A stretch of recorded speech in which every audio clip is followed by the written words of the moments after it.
महापुरुषों का अध्यात्म अनुभव प्रसाद हृदय को छू लेता है।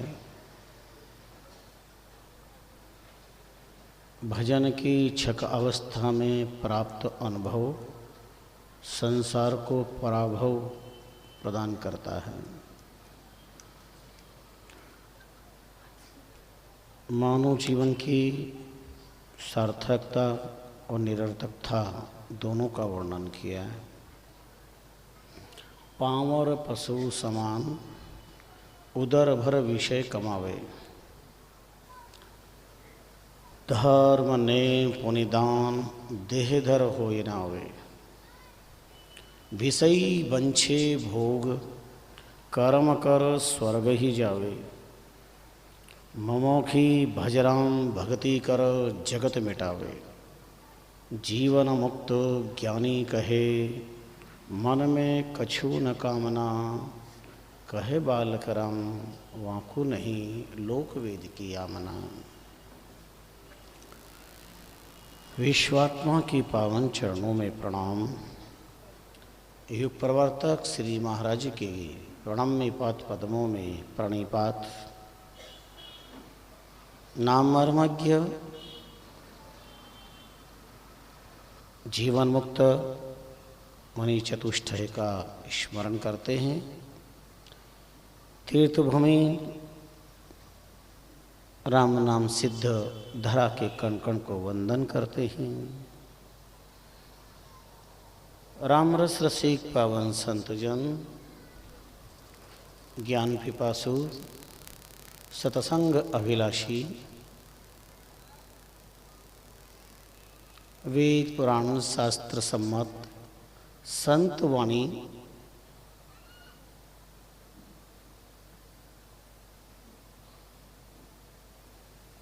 प्रेमी भक्तजनों,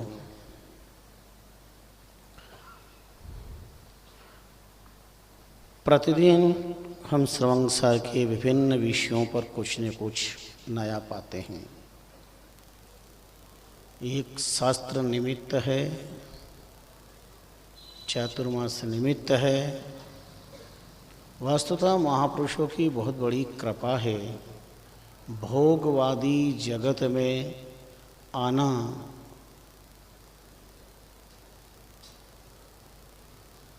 प्रबल पुण्य और अंत कल्पों का सुकृत प्रताप है। किसी भी वस्तु की उपलब्धि जीवन की सार्थकता नहीं। उपलब्ध श्वास, प्राप्त सत्ता, अर्जित संपत्ति, प्राप्त शक्ति, इन सब का समाज और राष्ट्र के लिए अंतरात्मा से कितना सदुपयोग हो रहा है, यह विषय विचारणीय है, चिंतनीय है। वरना महापुरुषों को तो यूं ही परमानंद था, सदैव ब्रह्मानंद में रहते थे। उन्हें ये सब रचने की क्या जरूरत। रामचरण गुरु सवाल तो एक ही करे निहाल। फिर जाने करता फिरो तजिन जीव जंजाल। क्या जरूरत थी। सदगुरु को एको शब्द मन कोई लेवे मान। तो सहज होत है संतदास मुश्किल सो आसान। पर महापुरुष संसार की अखबारी मोहब्बत को अच्छी तरह से जानते हैं। जगत की अखबारी मोहब्बत है। अखबार प्रेमी व्यक्ति अखबार जब तक नहीं आएगा तड़प जाएगा। जैसे तैसे आज का अखबार न्यूज़पेपर चाहिए। न्यूज़पेपर आने के बाद दृष्टि गड़ाता है। 2 मिनट 5 मिनट में आगे से पीछे से चारों तरफ बीच में से देख लेता है और उसके बाद उसको रद्दी के टोकरे में डाल देता है। पर दूसरे दिन उसे अखबार में फिर नई न्यूज चाहिए। इसका नाम है अखबारी मोहब्बत। संसार की अखबारी मोहब्बत है और संत की खरी मोहब्बत है। उनके जीवन का एक ही लक्ष्य है, परमात्मा का अनुग्रह मिला है, उसको मैं सर्वाधिक सर्वजन सुखाय सर्वजन हिताय च वितरण करूं। 36,000 अनुभव वाणी की रचना का क्या औचित्य था।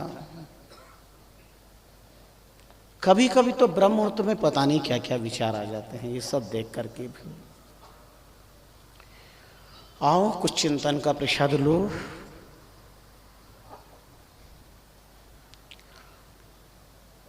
मनुष्य में, संसार में 2 प्रकार के मनुष्य हैं। एक पामर मनुष्य है,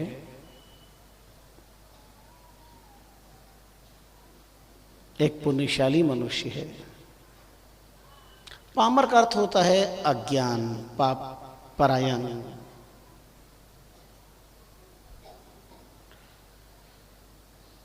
धर्म से कोसों दूर, अधर्म के बहुत निकट। ज्ञान जिनके जीवन में फटक नहीं पाता और अज्ञान हट नहीं पाता। कूप मेंढकवत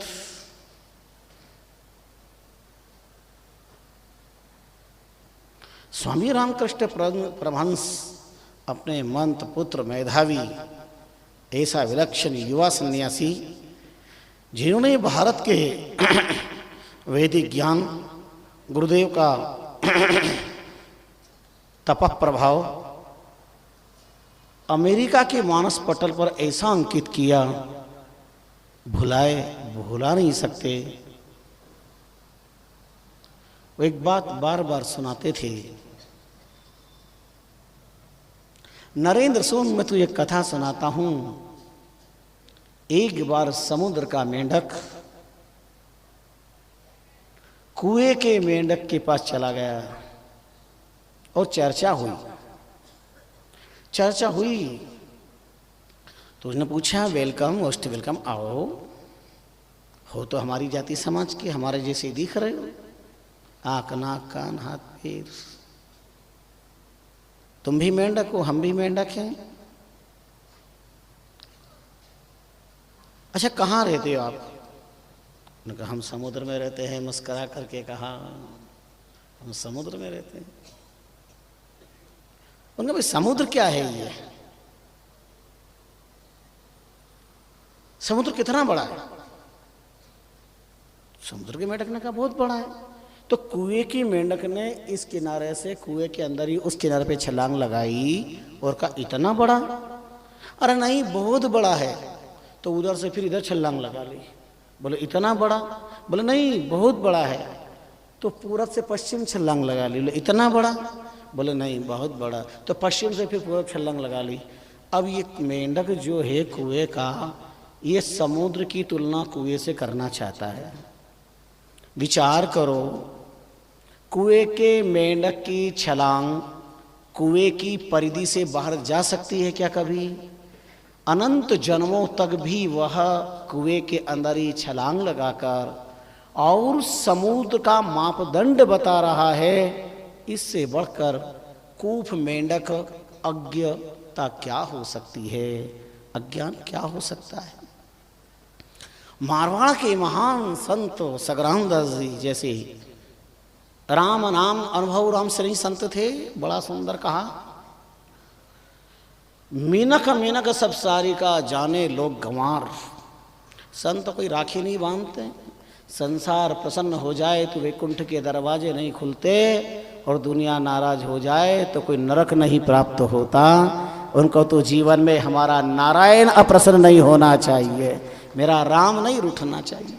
मीरा दम से कहती है, राणा रूठे नगरी राखे, हरि रूठे कहाँ जाना। राणा रूठ जाएगा तो उसकी नगरी अवेर के रखेगा, पर परमात्मा मेरे राम और गुरु अगर रूठ गए तो 3 लोक में भी कहीं जगह नहीं मिल पाएगी। मीनक मेनक सब सारी का जाने लोग गंवार, पापी पशु समान है भजने पुरुष अवतार। दिखने में ये आंख नाक कान हाथ पैर रचना है मानव की तो एक ही रहेगी। शरीर की आकृति से पागल और परमहंस नहीं कहा जाता, वृत्तियों से कहा जाता है। वृत्तियों से कहा जाता। पागल और परमांस बाह्य रूप में एक जैसे ही दिखते हैं, किंतु परमहंस परमहंस परमहंस परमहंस पागल व्यक्ति दुनिया की अभिलषित वस्तु को न पाने के कारण विक्षिप्त हुआ है, और परमहंस विक्षिप्त नहीं है, 24 आवर्स केवल परमात्मा को अपने पास मानता है, जगत से कोसों दूर। मिनक मिनक सब सारिका जाने लोग गंवार, पापी पशु समान है भजनिक पुरुष अवतार। भजनिक पुरुष अवतार जके तो मुक्ति पासी, पापी पड़सी नरक मार जमदार है खासी। इतो फर्क है सगरामदास कहे सुन लीजो नरनार, मिनक मिनक सब सारिका जाने लोग गंवार। कहबो सुनबो देखबो चितकी चितवन राम, रामचंद्र के पर एक ब्रह्म पिछान।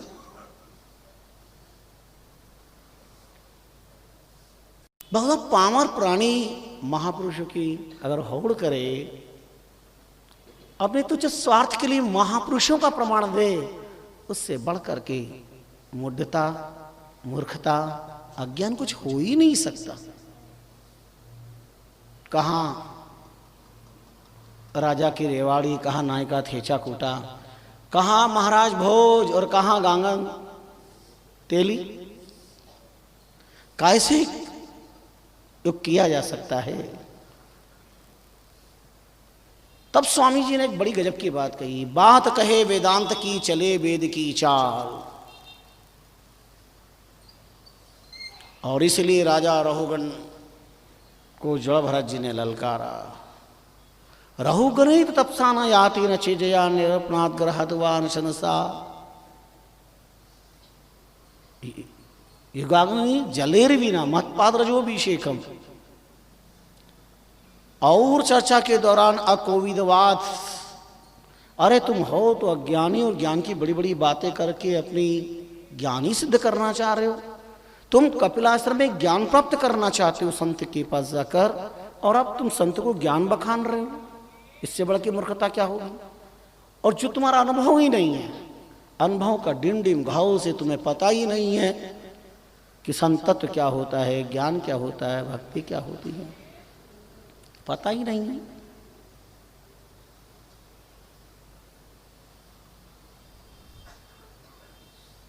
एक बार महर्षि नारद के समक्ष बहुत सारी महिलाएं विकृत अवस्था में हैं, बाल खुले हुए हैं, आंखें लाल है, व्यस्त वस्त्र है, जगह जगह विकृतियां हो रही है, कहीं क्या कहीं क्या, और बड़ी करुणा के साथ में रोती हुई चली जा रही थी।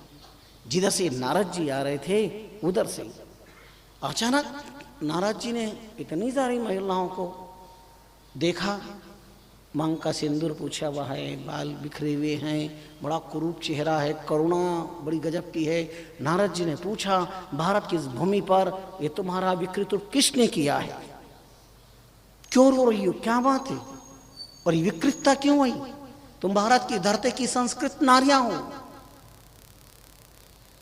उन सब महिलाओं ने एक बात कही नारद जी से कि नारद जी, और कौन कर सकता है आपके अलावा, ये जो कुछ हमारा रूप देखा ये आपका ही प्रताप है। नारद जी ने कहा वो कैसे।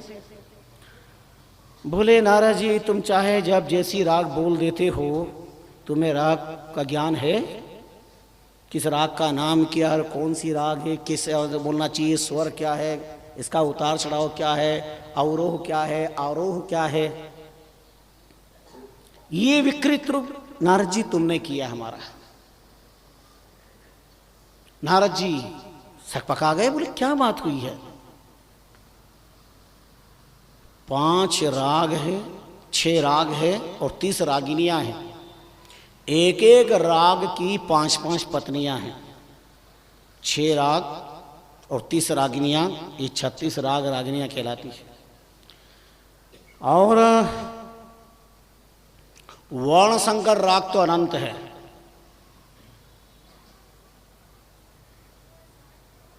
कोई राग पूरे समाज राष्ट्र के अंदर प्रसन्नता, पूरे परिवार में व्यष्टिवाद से समष्टिवाद, ऐसी हर्ष राग है, कितना भी उदास व्यक्ति हो प्रसन्न हो जाता है। हर्ष राग, खुश राग ऐसी है मातम राग, कितना भी प्रसन्न हो आंखें बरसने लगती है, उदास हो जाता है। मातम राग। अच्छा देखो, ब्याह के अंदर जो बैंड बजते हैं और एक वो ले जाते हैं, जब बैंड बजते हैं तो दोनों बैंड, दोनों ही बैंड है, दोनों ही बजाने वाले इंसान हैं। लेकिन वो ब्याहों में जब बैंड बजते हैं, कैसेट बजती है, तब भले वो शादी ब्याह में न जा रहा पर रास्ते चल रहा है, वो भी डिस्को करने लग जाता है, वो भी नाचने लग जाता है, क्योंकि वो हर्ष राग है, हर्ष राग है। दीपचंद राग, तानसेन की दीपचंद राग, बिना किसी आधार के दीप प्रज्वलित हो जाना, बिना किसी आधार के, कोई तेल नहीं, घी नहीं,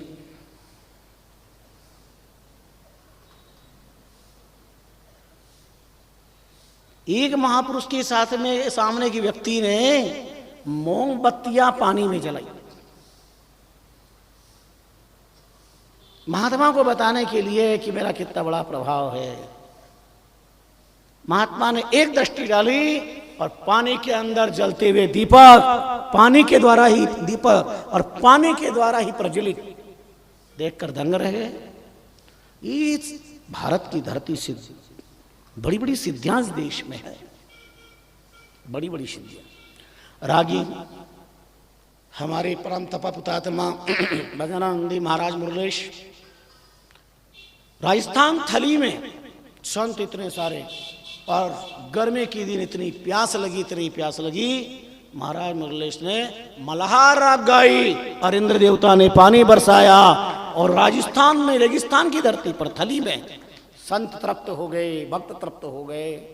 मल्हार राग, इनका बड़ा महत्व है, बड़ा प्रभाव है।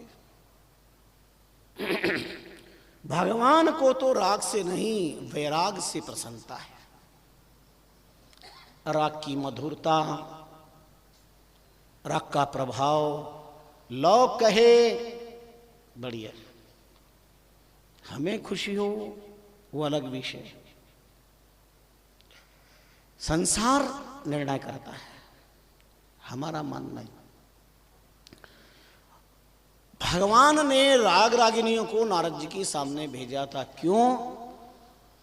क्योंकि नारद जी को अहम हो गया था, अहंकार हो गया था।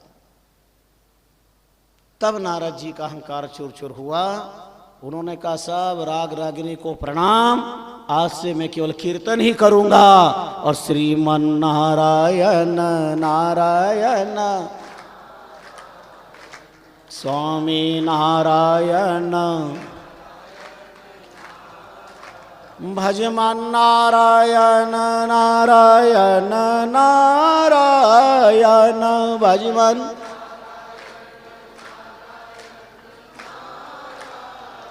भगवान को, संसार को राग, महात्मा को वैराग और परमात्मा को अनुराग पसंद है, इस बात का ध्यान रखिए।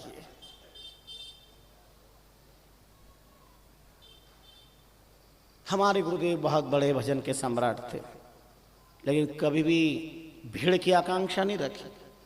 एक व्यक्ति भी उनके पास अगर आके बैठ गए, उनकी श्रद्धा पहचान लेते, भजन शुरू कर देते।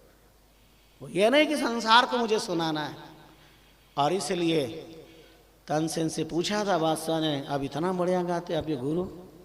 बोले नाम लिए हरि महात्मा हरिदास जी, तो उनको भी तो कभी लाओ। तानसेन ने मुस्कुरा के कहा, प्यासे को प्यास तो कुएं के पास जाए, कुआं नहीं आता है चल के। उस समय नल का जमाना नहीं था, उस समय की बात है। ये तो कहेंगे महाराज आजकल तो चौके में ही नल आ जाता है। अब चौके में क्या, आजकल तो नल तो चौके में नलियां ठेठ मुंह तक आ जाती है, उसमें क्या है। पर इसका अर्थ ये था श्रद्धा, जिज्ञासा, भाव प्रकट होना चाहिए। संस्कार शून्य जीवन नहीं होना चाहिए। हम जिस धर्म धारा से जुड़े हैं, जिस संस्कार और संस्कृति से जुड़े हैं, वहां आनंद, परमानंद,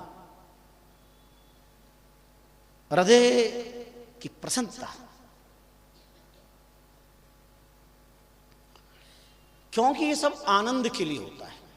भजन बोलते हैं आनंद के लिए, प्रवचन होता है आनंद के लिए, सत्संग सुनते हैं आनंद के लिए, भजन करते हैं आनंद के लिए। ये आनंद का विषय है। फिर अपने चतुर्मास का नाम क्या है? याद है किसी को? चलो कल याद करके आना, फिर बताएंगे। देखना, पढ़ना कहीं लिखा हो तो। गंगा शब्द का प्रयोग किया है, और गंगा का अर्थ क्या होता है? निर्मलता। गंगा का अर्थ था सलक्ष्य मंदिर की तरफ चलना। चरेवेति चरेवेति वेद भगवान ने मनुष्य के लिए कहा, पर गंगा ने अपने जीवन में शुभारंभ किया, और एक दिन प्रीतम को मिल जाती है और अपना समर्पण करती है। ध्यान देना, जब तक चांद सूरज रहेगा, अध्यात्म का यह नारा गूंजता रहेगा, और तीर्थ बार बार। अरे तुमको सब याद है ना? अच्छा, यमुना सागर बार बार क्यों नहीं कहते हो? कावेरी सागर बार बार क्यों नहीं कहते हो? सरस्वती सागर बार बार क्यों नहीं कहते हो?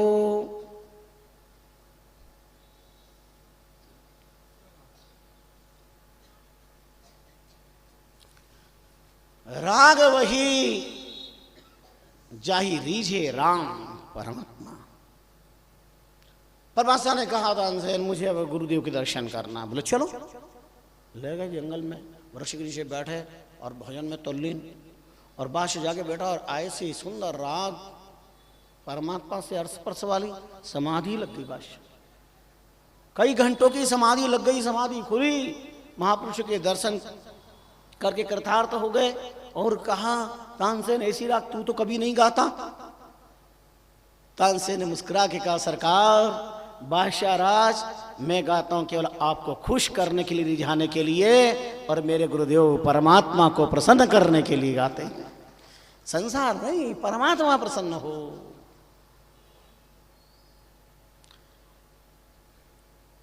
वरना ज्ञान विवेक की जरूरत ही क्या है? फिर तो आवश्यकता है मिनक मिनक सब सारी का जाने लोग गंवार।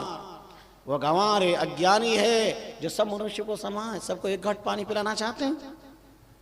मिनक मिनक सब सारी का जाने लोग गंवार, पापी पशु समाने वजनिक पुरुष अवतार। तब अनुभव वाणी में स्वामी रामचंद्र जी महाराज ने पावर पशु समान उदर भर विषय कमावे। धर्म दान, धर्म नेम पुनि दान, धेदर हो ही नहीं आवे। संसार का अद्भुत प्रसंग है। पामर मनुष्य का एक ही काम होता है, आहार, व्यवहार, श्रृंगार, इसके अलावा कोई काम नहीं। पामर पशु समान है, अज्ञ व्यक्ति पशु के समान है। पशु और ज्यादा अच्छा है, इंसान तो उससे भी गया बीता हो गया। जो मालिक देता उसका नाम बिना लिए सो जाता है, उठता तब भी नाम नहीं लेता। जब कोई जीवन में कष्ट आता है तब जाके कर्म फोड़ता है, प्रभु बचाओ, रक्षा करो, रक्षा करो। अरे दुर्वासा जैसे तापस ने कृत्या को पैदा कर दिया, और अपने ही कर्म के द्वारा जब रिमाउंट कंट्रोल सुदर्शन चक्र चला भगवान का, तब त्राहिमाम करके भगवान शंकर के पास में गए। भगवान शंकर ने कहा, तुम मेरे चिदंश हो, दुर्वासा मेरे पुत्र हो, मेरा अंश हो। ऐसा अधर्म करने के लिए एक धर्मात्मा, एक परमात्मा के चरणानुरागी के सामने तुम तप का अहंकार बता रहे हो। कृत्या को पैदा किया, जब मुझसे पूछा क्या, दूसरों को भस्म करने के लिए, दूसरों को ताप, दूसरों को संताप देने के लिए तुमने अपने अहम और बल का प्रयोग किया, और जब शेर का सवा सिर मिला तो तुम मेरी शरण में आए।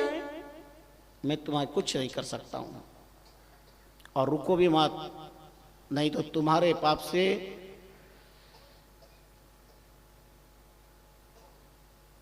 गोयरे के पाप से पिपली जल जाएगी, ये मेरा कैलाश भस्म हो जाएगा। ये सुदर्शन चक्र को हम नहीं रोक सकते। ये सब कथाएं तो पढ़ते हैं पर विचार थोड़ी करते, इधर से निकाल दिया। आपकी परंपरा सुनने की, हमारी परंपरा सुनाने की। अच्छा है, सब याद रख लोगे तो हम किसको सुनाएंगे वापस। और हम तो इसीलिए सुनाते हैं बार बार, कहीं हम ना भूल जाएं, अभ्यास बना रहे। पांवर पशु समान है, हाँ पांवर पशु समान उदर भर विषय कमावे। एक ही लक्ष्य कैसे पेट भरे, मैं पिया मेरा बेल पिया, कुआ ढस पड़ो, युग प्रभाव रहेगा।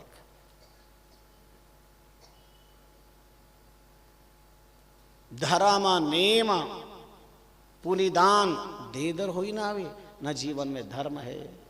पशु तो जिस मालिक का खाता है कभी नमक हरामी नहीं करता, इंसान तो जिस थाली में खाता उसी थाली में छेद कर देता है। जिन परमात्मा की राम गुरु की कृपा से जीवन में समृद्धता, संपन्नता, योग्यता प्राप्त है, उसी को जड़ से नष्ट करना चाहता है। विवेक कब काम आएगा?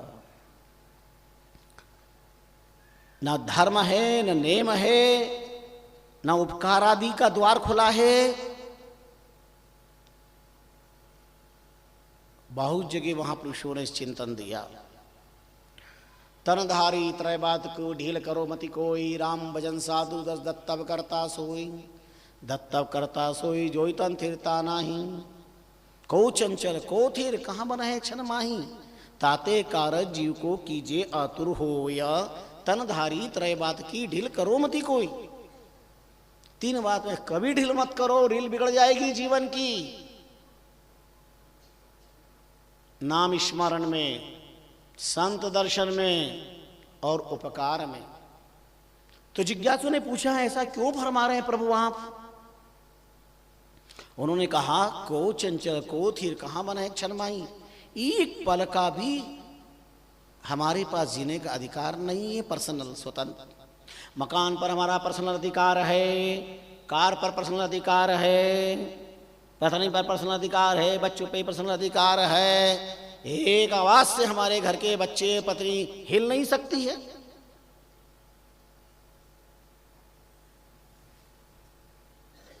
इतना बड़ा अहंकार रहता है और सात सात पीढ़ियों का दावा कर देते हैं। छोटी छोटी घर की कोई बात हो जाए तो इतना बड़ा अज्ञान का दावा कर देते हैं, मैं आऊं नहीं और मेरी 7 पीढ़ी तुम्हारे डेरी पर कदम नहीं रखेगी। क्यों साहब, 7 पीढ़ी का ठेका ले लिया आपने? ऐसा तो कभी नहीं कहा। हे भगवान, तुझे मुझे मनुष्य बनाया है, रामष्टई धर्म दिया है, क्षत्रिबाग राम द्वारा दिया है, इतनी भक्ति करो मेरी 7 पीढ़ी तर जाए। 7 पीढ़ी को तुम अधर्म के लिए बांध देते हो, अज्ञान में बांध देते हो, भोगों के संबंध में बांध देते हो। बुद्धि के ठेकेदारों, अपने को विज्ञ मानते हो।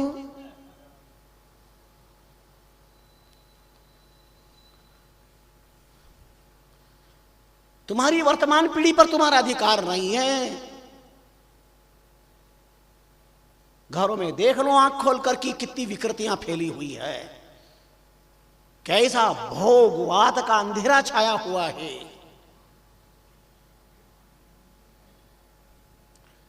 ये सब ज्ञान भगवान के सामने, संतों के सामने होता है।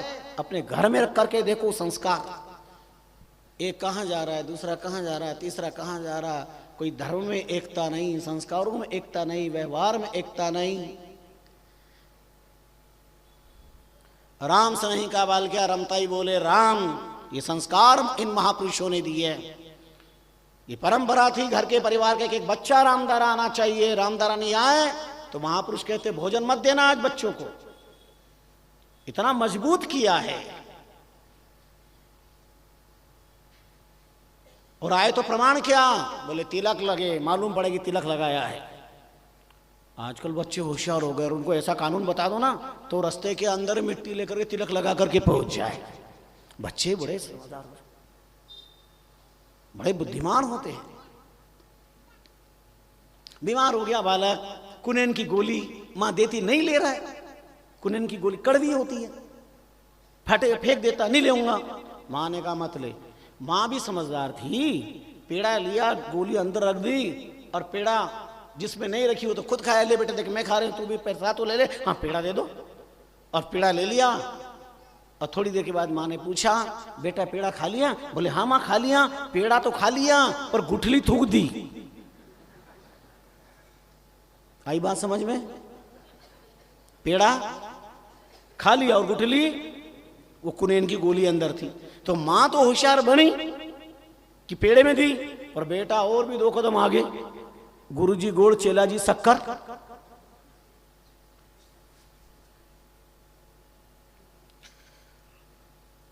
चातुर्य होना चाहिए, चालाकी नहीं, चतुरता होनी चाहिए। रामई भजते चतुर नर, चालाकी नहीं होना चाहिए, किसी की आंखों में धूल नहीं झोंकना चाहिए।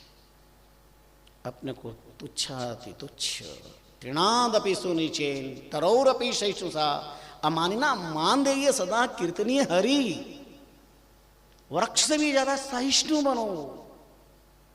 हम कहाँ बोल रहे हैं, क्या बोल रहे हैं, किस जगह है, मर्यादा क्या है हमारी? ईश्वर का भय, गादी का भय, संतों का भय, सुनने वाले पर क्या असर पड़े। संस्कारों की धरती पर ये संस्कार जिंदे न रहे। गांव में ठठेरा आए और ठाठ न निकले बर्तनों की, तो ठठेरे के आने का मतलब भी क्या निकला? संस्कार। तो पांवर पशु समान, हाँ पांवर पशु समान उदर भर विषय कमावे। धर्म नेम दान पुनि देदर हो न आवे। तो ये शाम न विद्या न तपो न दानम न चापि शीलम न गुणो न धर्म ते मृत्यु लोके भुवि भार भूता मनुष्य रूपे मृगाश्चरन्ति। कहां हमें पता चलता है? अच्छा इंदौर वालों फैसला करो, कहां पता चलेगा? आहार निद्रा भय मैथुनंच सामान्य में तत्पशुभि नराणाम धर्मो हितेषाम अधिको विशेषो धर्मे हीना पशुभि समाना। कौन धर्म का परिचय देता? कहाँ धर्म पता चलता है? कहाँ कुलवान खानदान का पता चलता है? कहाँ मर्यादाओं का पता चलता है? ये इंदौर नगर निगम ने 2 पैर और 4 पैर वालों के लिए अलग अलग रोड नहीं बनाई है। 2 पैर वाला भी इसी रोड पे चलता है और 4 पैर वाला अलग रोड है क्या आपके इंदौर में? कि 4 पैर वाला इधर जाएगा, 2 पैर वाला इधर जाएगा। जैसे वो कौन सी लाइन है जिस पर वो गाड़ी है, एक्सप्रेस, और ये कौन सी गाड़ी? हाँ जिस पर दूसरी कोई गाड़ी नहीं चलेगी। भाई मेरे को I don't know English, please, मैं अंग्रेजी पढ़ावा नहीं, मेरे को याद नहीं होता एक बार में। TRTS। चलो आपने सुन लिया ना, जो मैं नहीं बोल पा रहा हूं वो, तो उनके लिए एक अलग लाइन है। अभी इंदौर में तो कृपा है सरकार की, जिनको जल्दी जाना वो भी उस लाइन में लग जाती है गाड़ियां, बाकी बाहर नहीं, और जगह नहीं। अभी कुछ कमी होगी इसलिए कर रहे हैं जब तक, बाकी नहीं। पर 2 पैर वाले 4 पैर वालों के लिए अलग अलग रोड नहीं है। 2 पैर वाला भी, 4 पैर वाला भी इसी रोड पे। पर पता कैसे चलेगा कि ये 2 पैर वाला, ये 4 पैर वाला? जैसे ही मंदिर आएगा तो 2 पैर वाला अंदर जाएगा, प्रणाम करेगा, साष्टांग प्रणाम करेगा। कई बार तो 2 पैर वाला नहीं कर पाता, पर 4 पैर वाला बाहर से प्रणाम कर लेता है। देखना कई बार जानवरों को, DOG साहब बाहर से प्रणाम कर लेते कई बार, ऐसे लोग जाते। लोग कहते देखो ये पशु होकर के भी प्रणाम कर रहा है, इंसान से कितना अच्छा है। पशु की तो बड़ी समस्या है, इंसान की बड़ी समस्या है। ऐसी विचित्र समस्या और विकृतियों का ऐसा बोलबाला हो गया, प्रणाम करता तो चारों तरफ देखता है, ऐसा कोई देख तो नहीं रहा है व्यक्ति। मैं प्रणाम करूं, किसी ने देखा तो लोग क्या सोचेंगे? अरे धर्मात्मा की पुछड़ी की, बड़े भगत की पुड़ी प्रणाम कर रहे हैं। अरे हमें धर्म को पालन करने में संसार का ख्याल आ रहा है। तिलक क्यों लगाएं? तिलक लगाएं लोग क्या कहेंगे? अच्छा तिलक लेने में तो कभी शर्म नहीं आती है। 50,000 का तिलक आने दो, 60,000 का तिलक आने दो, 70,000 का तिलक आने दो। तिलक लेने में शर्म नहीं है, पर तिलक लगाने में बड़ी शर्म आती है। एक महात्मा ने कहा, तिलक तिलक तीहूं लोक में, तिलक चारों खोट, और बिना तिलक को मानवी, मैं आंख बंद करके बोल देता हूं, बिना तिलक को मानवी गद्दो घोड़ो ऊंट। क्या पशु में मानव में, 2 पैर वाले 4 पैर वाले में क्या अंतर है? 2 पैर वाले के साइन बोर्ड होगा भगवान की भक्ति का, और 4 पैर वालों के तिलक नहीं होगा। पर भाग्यशाली है कई पशु जिनके तिलक ऑटोमेटिक होता है। देखना गौ माता के कई बार कई पशु पक्षी है ऑटोमेटिक तिलक होता है। कई अच्छे भाग्यशाली भी इंसान होते, पैदा होते, उनके लाड पे तिलक होता है। ये सब संस्कार की बात है, संस्कार की बात। विषयी बंछे भोग, भोगी व्यक्ति क्या चाहेगा? भोग। उन्हें बाकी से क्या लेना देना? राष्ट्र गया बाढ़ में, धर्म गया बाढ़ में, भगवान जाए अपनी राधा को याद करे, उसे कुछ भी नहीं होता। इसका परिणाम कितना भुगतना पड़े, कितना दर्दनाक विषय आज अखबार की छाती पर छपा है। क्या उम्र है मात्र 27 साल की बच्ची की, छोटे छोटे मासूम बच्चों को नायलॉन की डोरी चुन्नियों से मौत के घाट उतारकर और खुद भी फांसी पे लटक गई। महिला की धरती की तरफ एक नारी के साथ इतनी बड़ी करुणा, इतनी बड़ी विचित्रता, ये सत्संग में न जाने का प्रताप है। राम गुरु के जीवन में भक्ति नहीं है। पता नहीं विधाता ने कहां कहां किसका क्या क्या योग लिखा हुआ है।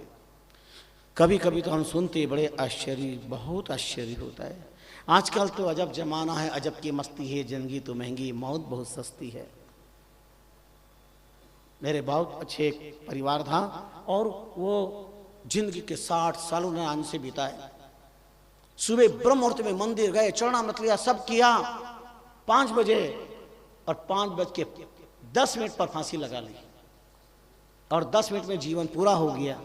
बड़े प्रसिद्ध जी शरीर था। लोगों ने सुना, विश्वास नहीं हुआ। पुजारी ने कहा अभी गए मंदिर के दर्शन करके। मैं पूछता हूँ, हे भगवान, आपका दर्शन करके तिलक प्रसादी लेकर के गए, फिर भी आपने उनके जीवन के साथ ऐसा किया। और 10 मिनट के अंदर भरे बाजार में मकान।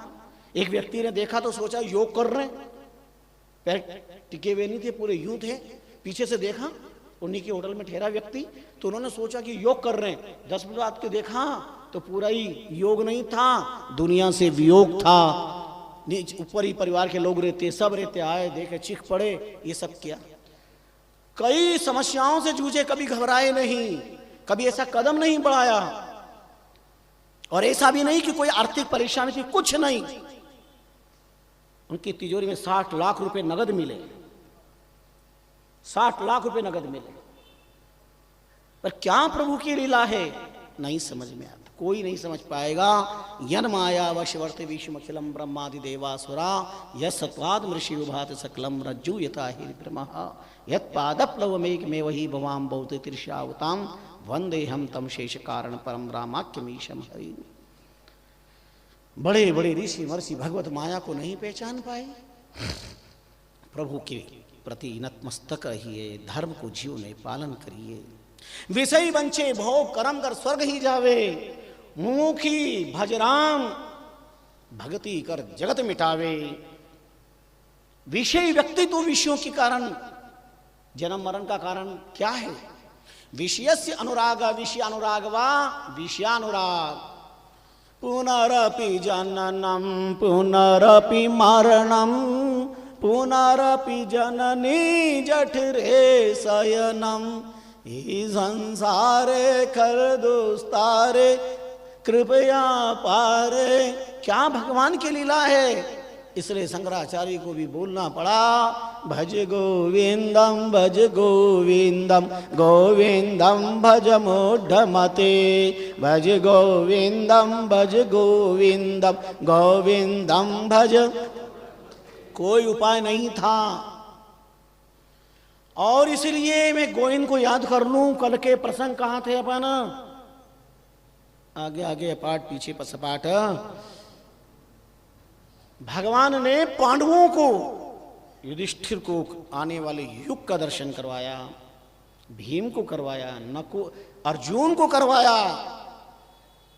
जिस चिड़िया के पंख पर वेद मंत्र उपनिषद सूत्र ब्रह्म सूत्र महापुरुषों की वाणी के शब्द लिखे हैं, वो अबक्ष बक्षान ये युग कलयुग में आने वाले इंसान की दशा होगी। अच्छे कुल और खानदान में अबक्ष बख्शन हो रहा है, अच्छे मनुष्य बनकर के आए हो, मांस खेती नहीं होती, झाड़ पे नहीं लगता, यानी तुम इतने अज्ञानी हो गए, अपने जीने के लिए दूसरों को मार रहे हो। पैदा करने का अधिकार नहीं है तो तुम्हें मारने का राइट किसने दे दिया है? तुम दूसरों को मार रहे हो। यही दशा जब तुम्हारे साथ होगी तब क्या होगा?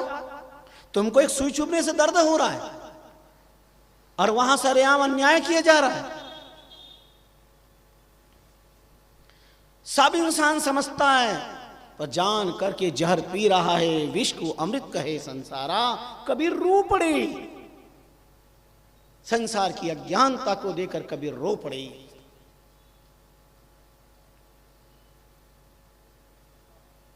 नकुल से कहा, नकुल गौ ने बछड़े को जन्म दिया और जन्मती बछड़ा गौभक्षण करना चाहता है। कलयुग में ऐसा प्रवाह होगा, जिस माँ बाप से पैदा हुए हैं और माँ बाप का मौत के घाट उतारने का प्रयास करेंगे। वहीं अखबार में घटना और भी है, सोच भी नहीं सकते। अरे नारी जहां धरती की प्रतिमूर्ति है, अपने से 6 साल बड़े भाई को मौत के घाट उतार दिया चाकू से। क्या संसार की स्थितियां होगी। बहुत दर्द होता है सब सुन करके। कितना मुश्किल ये मानव जीवन। दुर्लभो मानुषो देहो और देहनाम क्षणभंगुर। ये स्वार्थ के खातिर व्यक्ति कुछ भी कर सकता है, कोई भी कदम उठा सकता है। स्वार्थांध व्यक्ति किसी को भी मौत के घाट उतार सकता है।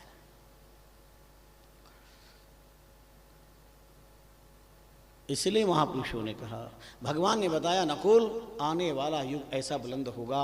और सहदेव तुमने देखा तो पर्वत ऊपर से गिर के आ रहा, खंड बड़े बड़े वृक्षों को धराशायी किया, एक टिनकर पर टिक गया। इसका अभिप्राय क्या था? इसका अभिप्राय था आने वाले समय में ब्याल कराल कलिकाल ऐसा आ जाएगा, इतना वज्र पाप दुनिया में छाएगा, बड़े बड़े वृक्ष धराशायी हो जाएंगे, बड़े बड़े व्यक्ति धराशायी हो जाएंगे, पर एक धर्म के तिनके पर ये पूरा संसार टिकेगा। एक धर्म के तिनके पर। जे दड़ राखे धर्म को तही रखे करतार। इसलिए जननी जने तो एड़ा जन जेड़ा राणा प्रताप, अकबर सूतो ओज क्यों जान सिराने आयो सांप। जननी जने तो भक्त जन के दाता के सुरनी तोरी जे मंजड़ी मती गवा जे नूर। भक्ति के संस्कार दो, मानवता के। बहुत बार लगता है कि आज के इस युग में भक्ति की पासपोर्ट की जरूरत नहीं है, मानवता का परमिट चाहिए। मानवता का परमिट चाहिए।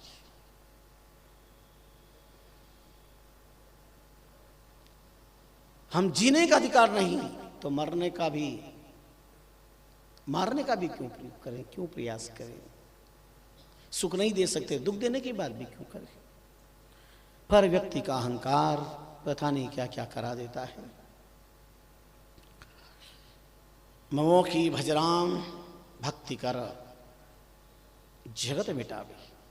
भगवान योगेश्वर कष्ट कहते हैं अर्जुन पांडवों, आने वाला समय इतना विचित्र होगा, चारों तरफ घट घट घर घर पाप समायो, इतना वज्र पाप हो जाएगा। एक धर्म के तिनके पर समाज राष्ट्र टिका हुआ दिखाई देगा और ये चारों तरफ पाश्चात्य विकृति दिखलाई दे रही है, संस्कृति से दूर हो रहे हैं। संपूर्ण विश्व में केवल एक भारत जैसी महान भूमि को ये अधिकार प्राप्त हुआ है कि जहाँ भगवान का अवतार हुआ है, जहाँ पैगंबर हुए, तीर्थंकर हुए, 24 अवतार हुए। जिस भारत की माटी को साक्षात भगवान और महापुरुषों ने अपनी अध्यात्म क्रीड़ाओं से खेल करके इसे चंदन बना दिया है, ये वो भारत की धरती है। इस पवित्र भारत की धरती के साथ हम कितना अन्याय कर रहे हैं।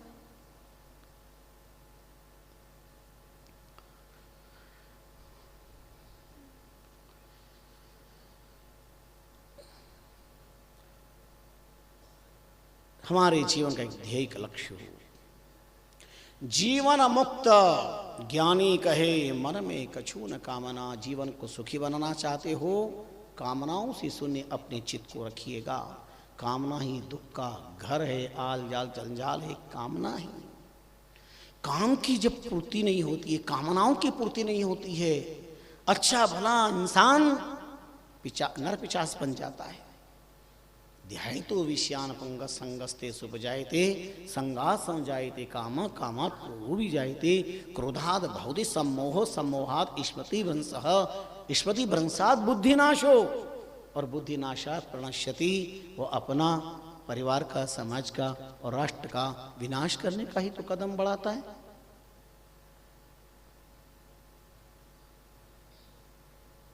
ये इन प्रकार मेरा स्वार्थ सिद्ध होना चाहिए। व्यक्ति जब अपनी स्वार्थ की बात करता है, अपने अहंकार की बात करता है, उसके रास्ते बदल जाते हैं, रिश्ते बदल जाते हैं।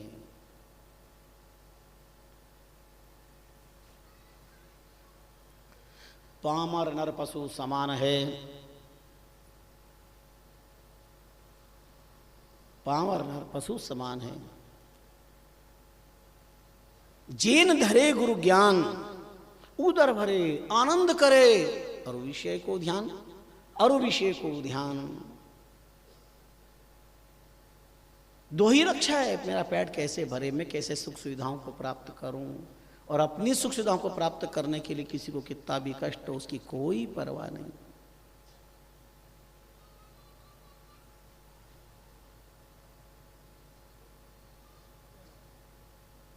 पशु से अधिकारी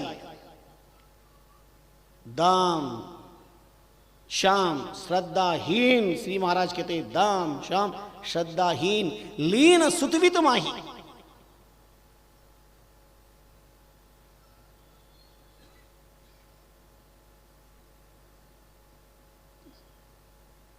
और एक जगह फरमाया स्वामी रामचंद्र जी महाराज ने,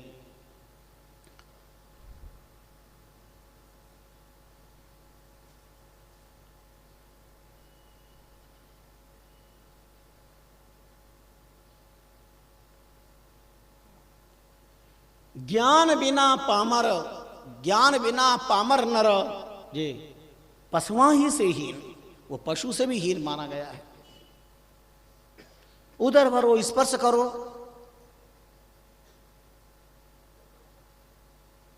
और माया के अधीन ज्ञान को सुदूर रहता है। और सदरामदास जी महाराज ने बहुत सारे कुंडली लिखे, बड़ा प्यारा दिया है। कहे सग्राम मुड्ड मिनखा तन पायो,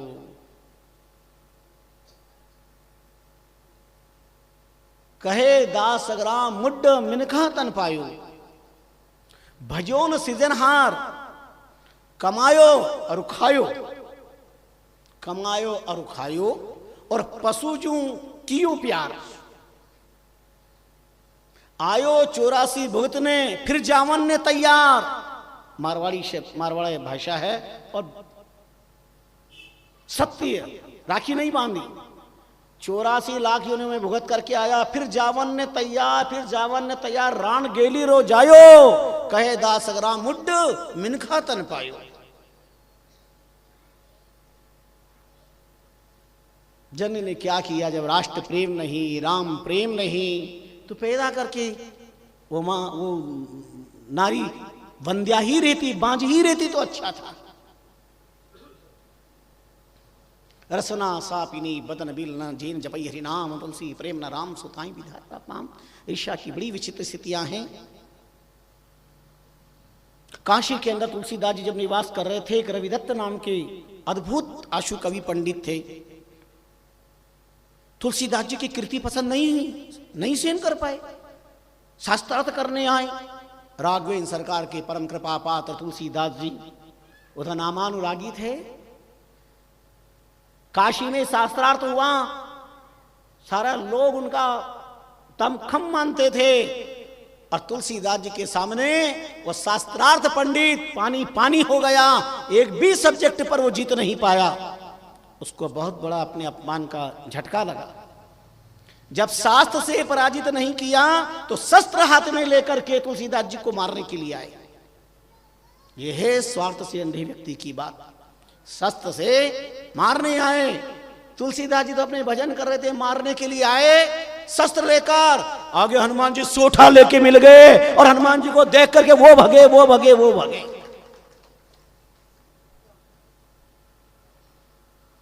क्यों करते हैं आप रोज दर्शन? जो सच्ची श्रद्धा से दर्शन करते हैं, बिना की कोई ताकत सामने आए सुदर्शन सेवा में आ जाएगा, उसका बाल भी बांका नहीं होगा। जेते तारे गगन में तेते शत्रु होए, राम गुरु उर में बसे तो बाल न बांको होए। फिर एक उपाय सोचा रविदत्त ने, तुलसीदास जी की सेवा में आ गया विनम्र बन करके। हिया में तो होली उठे और आओ सगा मिला, ऊपर से तो नहीं चाहते पर अंदर से तो आग है, पर ऊपर से तो कहना पड़ेगा, फॉर्मेलिटी औपचारिकता।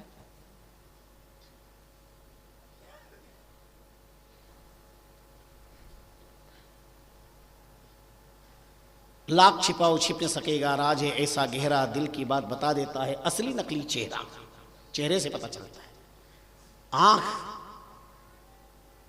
सब हृदय की बात कह देती है, नयन देत है रोए। तुलसीदास जी प्रसन्न हो गए और तुलसीदास जी ने कहा मांगो क्या चाहिए, हम प्रसन्न हैं, जो चाहिए वरदान मांग लो। वो इस दिन की इंतजार कर रहा था, उनका वचन दो तुलसीदास जी, मांगो, बोले हाँ मांगो। उनका मांगो, बोले हाँ, बोले आप काशी छोड़ के चले जाओ। कहा काशी छोड़ के चले जाओ, क्योंकि अंदर की ईर्ष्या की आग थी ना, ये मत्सरता, ये जलन बहुत खतरनाक होती है।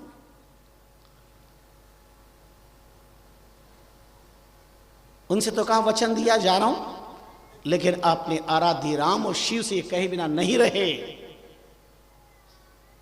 बहुत बड़ा उस पर कविता लिखा है, न इतना समय है न इतिहास की बात इतनी बता पाएंगे, पर मजे की बात देखो। और तुलसीदास जी काशी छोड़ के चल दिया। औडर दानी भगवान शंकर को इस बात का पता चला, विहल हो गए। काशी विश्वनाथ में विराजने वाले भगवान, द्वार बंद है, पर काशी विश्वनाथ के लिए क्या द्वार बंद होंगे? यह भी आपकी अपनी कल्पना है कि 12 बजे बाद भगवान के मंदिर पट बंद, ताला लगा दिया। फिर 15 अगस्त 1947, क्योंकि भगवान को तो अपन बंद करके आए ताले में। फिर जेब काटो, गला काटो, अनाचार करो, अत्याचार करो, मर्जी पड़े जो करो, क्योंकि भगवान मंदिर में बंद है। सारे संसार के बंधन को खोल देने वाले परमात्मा को कौन बंद कर सकता है संसार के अंदर? भगवान शंकर विहल होकर के जिस रास्ते से जा रहे थे, तुलसीदास जी सामने आ गए। बोले आप कहां पधार रहे हैं, ये क्या कर रहे हैं आप? बोले वो रविदत्त के कहने से जा रहा हूं, मैंने वचन दे दिया। बोले नहीं जा सकते हैं आपको काशी चलना पड़ेगा वापस।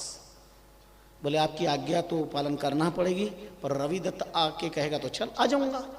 अच्छा तो ये रहेगा ईमानदारी की बात, क्योंकि संत संत है, उन्हें कोई फर्क नहीं पड़ता कहीं पर भी। ठीक है, साक्षात भगवान औढ़दानी ने दर्शन देकर के कृतार्थ कर दिया, लौट आए। और जब पता चला उस रविदत्त को कि तुलसीदास जी काशी छोड़ के चल दिए, उसने मिठाइयां बांटी, खुशी हुआ, इतना प्रसन्न हुआ। और भगवान शंकर की आराधना करने काशी के मंदिर में जब आया, वो जैसे आया और दरवाजे बंद, और आवाज आई, ए मूर्ख, इसी वक्त जाओ उस रास्ते पर जो काशी छोड़ करके एक महान संत जा रहे हैं तेरे पाप से, तुरंत उनको लेकर के आओ यहां, कैसे भी करके, हाथ जोड़ के, पैर पटक के, नाक रगड़ के। वो संत अगर चले गए और तुम लेके नहीं आए तो तेरा सर्वनाश हो जाएगा। आकाशवाणी मंदिर में आवाज सुनकर के वो तो कांप उठा, सोच तो कुछ और रहा था। उधो से माधो कहे झूठी मन की दौड़, तेरे मन कछु और है, विदना के मन कछु और। अब उन्होंने सोचा मैंने ये काम किया है तो संत को सब पता है, वो मेरे से कैसे आएंगे? तब तुलसीदास जी टोडरमल जी को लेकर के आप गए, टोडरमल जी को लेकर के आप गए, और टोडरमल जी ने प्रार्थना करी कि क्षमा करें, अज्ञ प्राणी है, नादान है, जो भी कुछ है, आप संत है, संत को उदारता रखनी चाहिए, आप महान है, और यही महानता है।